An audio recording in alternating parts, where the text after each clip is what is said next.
नमस्कार प्यारे मित्रों, आप सभी का स्वागत है इस YouTube चैनल पर। आज हम संस्कृत व्याकरण का अगला प्रकरण प्रत्यय के बारे में अध्ययन करेंगे। प्रत्यय क्या होता है? नाम दिया हुआ है प्रत्यय। प्रत्यय वह शब्दांश है जो किसी भी शब्द के अंत में लग करके उसके अर्थ में क्या कर देते हैं? परिवर्तन या विकार उत्पन्न। प्रत्यय कहां पर लगता है?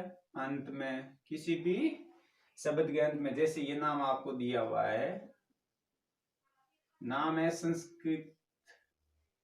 क्या नाम है? संस्कृत है। संस्कृत में जैसे सम प्लस क्री प्लस कत, ये सम उपसर्ग है, कत प्रत्यय है, क्री क्या धातु। तो प्रत्यय की सीधी परिभाषा हम क्या बता सकते हैं कि प्रत्यय किसी भी धातु या शब्द के कहां पर लगता है? प्रत्यय किसी भी धातु या शब्द के लगता है पीछे। अब इनकी परिभाषा के बारे में अध्ययन करें तो सबसे पहले परिभाषा, वह शब्दांश जो किसी भी शब्द के अंत में लगकर के उनके अर्थ में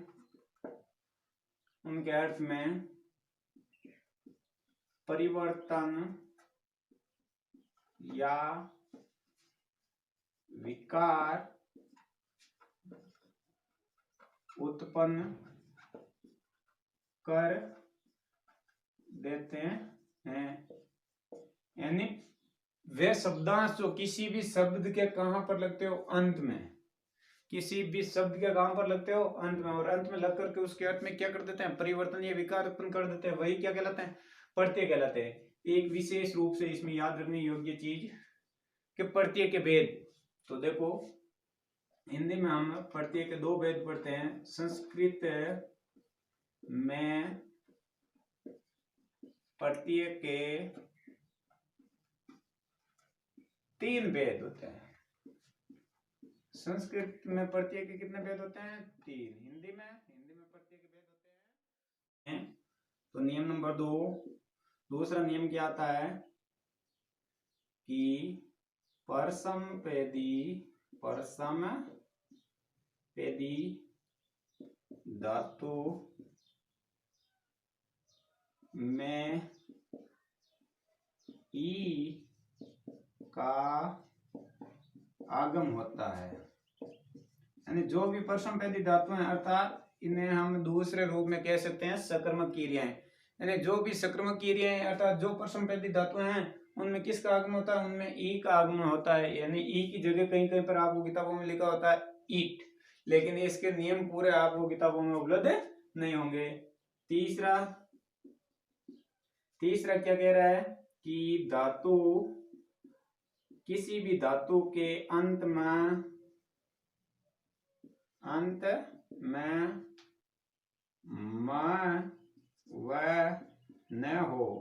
किसी भी धातु के अंत में क्या होना चाहिए? म व न हो, तो इनका लोप हो जाता है। किसी भी धातु के अंत में म व न हो तो इनका लोप हो जाता है। अगला नियम, यानी धातु, किसी भी धातु के अंत में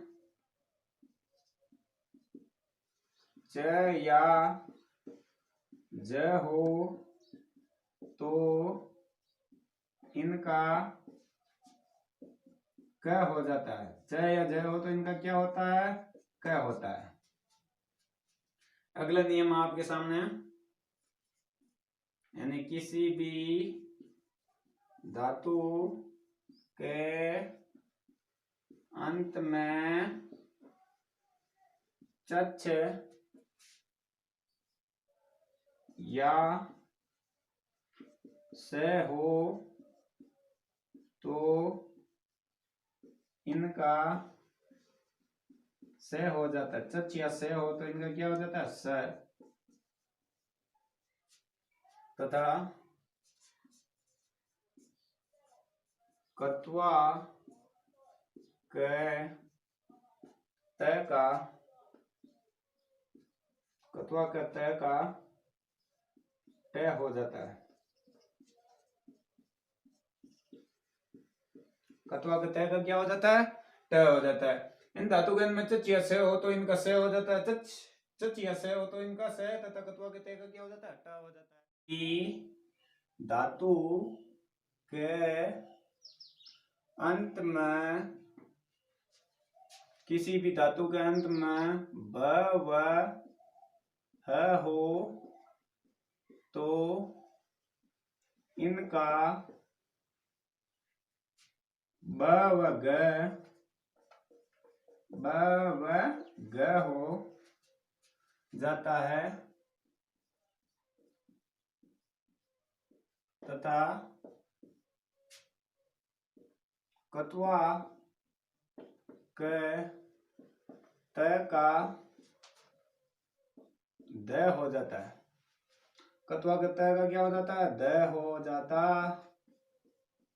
है। अब हम नियम देखें, अब इनके हम देखते हैं उदाहरण नियमानुसार। उदाहरण यानी ये नियम समझ लेना एक बार। धातु, किसी भी धातु के अंत में ब व हो तो ब का ब तथा ह का क्या हो जाता है, ह का हो जाता है ग, तथा कत्वा का त का क्या हो जाता है, द हो जाता है। नियमानुसार, नियमानुसार पहला नियम क्या कहा, पहला नियम में हमने लिखा कि कत्वा प्रत्यय में क का लोप होता है तथा त्व शेष रहता है। दूसरा नियम हमने क्या लिखा कि प्रथम पहली धातु में ई का यानी ईट का आगमन होता है। जैसे आपके सामने ये नाम आ गया पट धन कत्वा, आपके सामने नियम क्या आ गया, पट धन कत्वा। पट धन कत्वा, भी नाम को दोनों को जोड़ो। कत्वा में क्या शेष रहता है, त्वा। लोप किसका होता है, क का। पट का पट, तो आपने कहीं पर ये नाम देखा क्या, पटत्वा, नहीं देखा। तो ये है आपके सामने सकर्म क्रिया यानी परसमपैदी धातु। परसमपैदी धातु में किसका आगमन होता है, ई का। यानी परसमपैदी धातु में ई का आगमन कहां पर होता है, यहाँ पर पास में। पट धन ई धन कत्वा, पट धन ई पटी, कत्वा का त्वा मिलाओ पटित्वा। इसी प्रकार हम देखें, यह नाम आता है आपके सामने लिख धन कत्वा। अब इस नाम को मिलाकर हमें बनाना है तो क्या नाम मिलाकर बनाएंगे, लिख धन कत्वा। ये भी सकर्मक क्रिया है परसमपैदी धातु, इसमें भी ई का आगमन, नाम मिलाकर बनाएंगे। क्या नाम मिलकर बनेगा, नाम मिलकर बनेगा लिखित्वा। ये नाम आ गया आपके सामने हस धन कत्वा, हस धन कत्वा। इस नाम को मिलाकर बनाएंगे, ये भी सकर्मक क्रिया है, इसका भी उदाहरण बनेगा आपके सामने हसित्वा। क्या नाम मिलकर बनेगा, हसित्वा। इस प्रकार का नाम आ जाता है क्री। क्री का अर्थ होता है करना प्लस कत्वा प्रत्यय यानी करके। करी धन कत्वा, तो क्री का क्री, कत्वा का त्वा, तो नाम मिलाकर बनाएंगे। क्या मिलाकर बनेगा, कृत्वा। अब आपके सामने कक्षा 8 तक तो प्रश्न इसी प्रकार का आता है, जैसे पट धन कत्वा मिलाकर बनाओ, क्या नाम बनेगा, पटित्वा। या पटित्वा का अलग करो, पट धन कत्वा या पट धन ई धन कत्वा। इसी प्रकार ये आ गया भू धन कत्वा, भू धन कत्वा। अब इस नाम को भू, भू यानी होना, कत्वा, कत्वा कत्वा शेष, तो भू धन कत्वा, भूत्वा यानी होकर के। अगला जैसे हम देखें तो तीसरा नियम हमने लिखा कि किसी भी धातु के अंत में म व न हो, क्या होना चाहिए, म व न। तो यह आपके सामने आ गया गम धन कत्वा, गम धन कत्वा। इस नाम को मिलाकर बनाओ, आप क्या मिलाकर बनाएंगे, गम धन कत्वा को मिलाकर बनाने पर नाम बनेगा गत्वा। क्योंकि किसी भी धातु के अंत में म व न हो तो उनका क्या हो जाता है, लोप। लोप का अर्थ होता है वे हट जाते हैं। दूसरी चीज, यह नाम आ गया हन धन कत्वा। यह नाम क्या आ गया, हन धन कत्वा। यानी किसी भी धातु के अंत में न हो तो न का भी क्या हो जाता है, लोप। तो लोप किया, और कत्वा में क का लोप बचा क्या, त्वा। किसी भी धातु के अंत में च या ज, तो ये क्या मिला, ज त्यज धन कत्वा।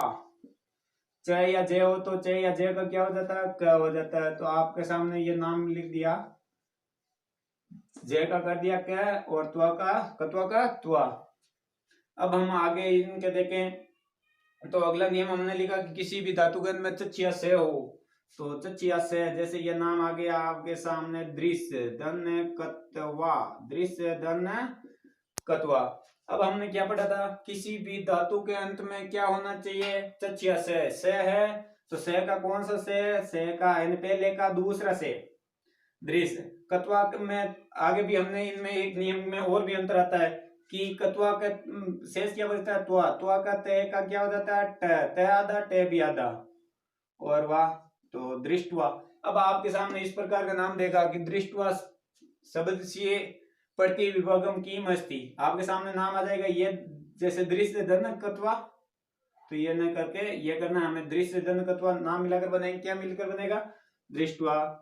ये नाम आ गया पृच्छ धन कत्वा, पृच्छ धन कत्वा, इस नाम को मिलाकर बनाओ आप, क्या मिलकर बनेगा कि किसी भी धातु के अंत में चच, यहाँ पर यह हलंत है, किसी भी धातु के अंत में चच या से हो तो चच का क्या कर देते हैं, चच का कर देते हैं से, कर दिया।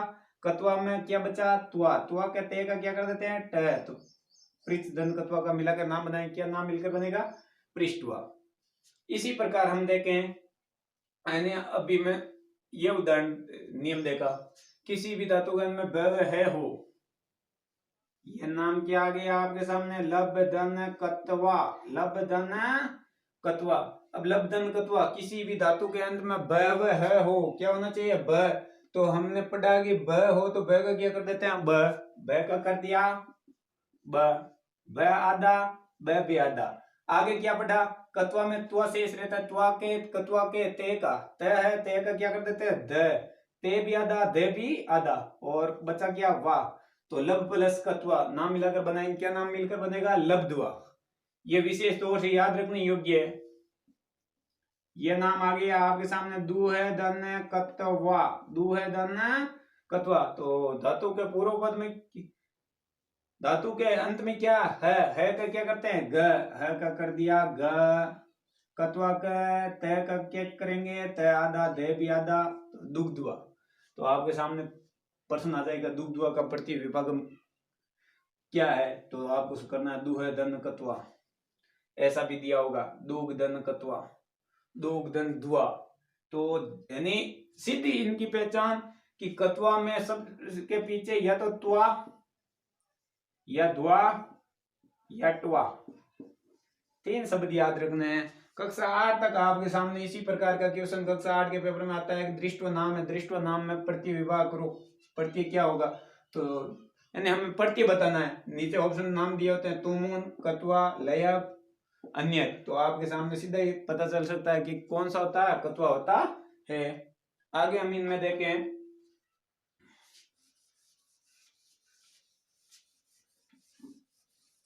तो यानी कत्वा प्रत्यय हमारा ये पूर्ण होता है। अगला प्रत्यय का एक इनका ही कत्वा का ही एक छोटा भाई है जिसका नाम हमने पढ़ा था लयप। कत्वा का दूसरा भाई अर्थात कृत प्रत्यय का दूसरा भेद जिसका नाम क्या होता है, नाम होता है लयप, लयप प्रत्यय। अब लयप प्रत्यय में भी इनका अर्थ किस शब्द के अर्थ में प्रयोग किया जाता है यह प्रत्यय, तो यह प्रत्यय भी आपके सामने करके या करने के अर्थ में, ये प्रत्यय भी आपके सामने किस शब्द के अर्थ में प्रयुक्त होगा, करके या करने के अर्थ में प्रयुक्त होगा। लयप, लयप में एक आपको विशेष रूप से याद रखने योग्य बात क्या है कि लयप प्रत्यय का नियम नंबर 1, लयप प्रत्यय में ल व प का क्या होता है, ल व प का लोप होता है, ल व प का लोप होता है, लोप होता है तथा कोमा, तथा कोमा भी मतलब हो तथा लगा दिया योजक से, तथा ये शेष रहता है। लय प्रत्यय में ल व प का लोप होता है तथा शेष कौन बचता है, ये शेष रहता है। 3 भाई थे, 2 ननिहाल चले गए, पीछे बचा कौन, ये बचा। दूसरा इन दो ही नियम है। इस प्रत्यय में धातु से पहले कोई उपसर्ग लगा होता है। लय प्रत्यय की विशिष्ट पहचान क्या होती है कि इस प्रत्यय में धातु से पहले क्या लगा होता है, कोई उपसर्ग लगा होता है। यानी जैसे यत है, अणियत है, उनमें भी ये बचेगा, लेकिन इसकी ये तो बचता है, लेकिन यह कोई भी शब्द हो जिस शब्द में हमें प्रत्यय हो रहा है कि वहां पर लय है, कौन सा प्रतीत हो रहा है, तो हमें सबसे पहले जिस प्रत्यय में कोई उपसर्ग का चिन्ह मिले तो वहां पर कौन सा प्रत्यय होगा, वहां पर होगा आपके लय प्रत्यय। यानी इनके भी यथा देखते हैं तो हमें पता चलता है ये वी क्या है, उपसर्ग। वी धन हस धन लयप, वी धन हस धन लयप। अब इन नाम को मिलाओ, वी का वी, हस का स आधा आधा, लयप का ये, तो नाम क्या मिलकर बन गया, विहस्य। यहां पर इसी प्रकार का उदाहरण जैसे वी धन चार धन लयप, वी धन चार, वी का वी, चार, चार में रह गया आधा आधा, लयप का यह बचा, रह आधा है तो आधा रह कहां जाएगा, किसी भी शब्द के ऊपर। आपके सामने आ जाएगा विचार्य, विचार्य शब्द का प्रत्यय विभाग क्या है, तो वी धन चार धन लयप, वी धन चार धन लयप। इसी प्रकार से आपके सामने आता है आ धन दा धन लयप। आ क्या उपसर्ग है, दा क्या है धातु है, लयप क्या प्रत्यय है, तो आ धन दा धन लयप को मिलाकर बनाओ, आ का आ, दा का दा, लयप का क्या बचता है यह, आधा यानी लेकर। इसी भी प्रकार से आपके सामने आता है वी धन हा धन लयप, वी धन हा धन लयप, इसको मिलाकर बनाओ आप, क्या मिलकर बनेगा, वी धन हा धन लयप, वी का वी, हा का हा, लयप का ये, विहाय, विहाय यानी लेकर के, आधा यानी देकर के, आधा यानी देना, विहाय यानी लेना। इसी प्रकार से आपको नाम दिया जाता है सम धन भू धन लयप, सम धन भू धन लयप। सम का सम यानी मैं का क्या कर देंगे अनुस्वार, भू का भू, लयप का य, तो नाम क्या मिलकर बनेगा संभूय। क्या नाम मिलकर के बनेगा संभूय। यहाँ पर नाम दिया होता है उप धन गम धन लयप, उप धन गम धन लयप, तो इसका नाम उप का उप, गम का गम, मैदा तो मैदा, लयप का यह, तो नाम क्या मिलकर बन जाएगा उपगम्य। यानी इसी प्रकार के हमारे पास में सामने उदाहरण दिए होते हैं। ये उदाहरण भी विशेष तौर से आपको याद रखने योग्य, यानी इन प्रत्ययों का नियम याद होना चाहिए आपको कि लय प्रत्यय में क्या शेष रहता है। लय प्रत्यय में शेष हमें पता है कि यह रहता है, लेकिन लय प्रत्यय की एक विशिष्ट पहचान क्या होती है कि लय प्रत्यय में धातु से पहले कोई क्या लगा होता है उपसर्ग। ये क्या है हस धातु है, ये चार क्या है धातु है, दा क्या है धातु है, हस से पहले वी क्या है वी उपसर्ग है, चार से पहले वी क्या है उपसर्ग है, दा से पहले वी क्या है उपसर्ग है, आ क्या है उपसर्ग है। तो यह हमारे यानी प्रत्यय का कृत प्रत्यय में दूसरा भेद भी पूरा होता है, जिस प्रत्यय का नाम था लयप। यहाँ तक आप सभी यानी वीडियो को अच्छी तरह से देख के आपके योग्य कोई नोट्स बनाने योग्य कोई चीज है तो उसे जरूर लिखे, क्योंकि लिखने से आपका ज्ञान भी क्या हो जाएगा स्थायी हो जाएगा। तो धन्यवाद मित्रों, वीडियो को पूरा देखना, अच्छा लगे लाइक करना, शेयर करना और इस चैनल को सब्सक्राइब करना।